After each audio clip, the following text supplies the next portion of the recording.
French riot police advancing on French ferry workers, getting in the strike mood with their rendition of the Marseillaise. After a squirt or two of pepper spray, they disperse. This part of the story is as predictable as the tide in the port of Calais, now silent thanks to the strike action.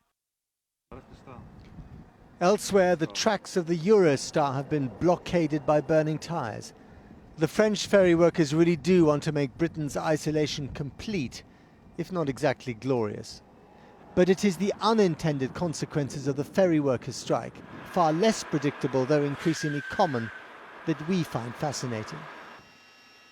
The ferry workers have created a massive traffic jam of lorries heading to the UK. This in turn has created an opportunity for them, waiting close to the motorway, to catch a lift to Britain.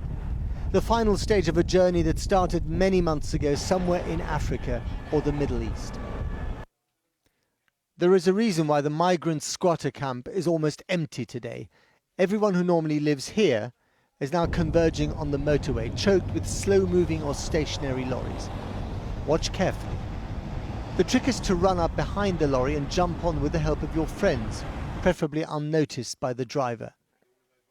There is no shortage of trucks, no shortage of passengers, and no shortage of willing assistance. This is a truly communal effort. After a while, the police give chase, although they seem to be hopelessly outnumbered and somewhat unmotivated to stop the migrants from moving on to someone else's country. The passengers offer no resistance. All they have to do is wait for a few minutes and try again. Often it is the lorry drivers themselves, like the man coming to close the door, who have to make sure that they have no unwanted cargo. They have a powerful motive. If they get caught in the UK with a migrant on board, they fine £2,000 per passenger. A lorry offers many places to hide, and not all of them obvious. We don't know how many, and we may never know how many migrants made the journey to the UK today, but the authorities believe that the migrant numbers are the highest that they've ever seen.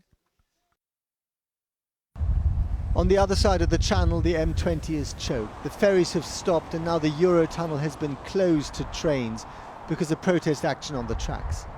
It is ironic that in the heat of the abstract debate about Britain's place in the EU, all it still takes is a few dozen French ferry workers to turn us back into an island, accessible only to those desperate enough to come here at the end of a global odyssey that started on the other side of the Sahara.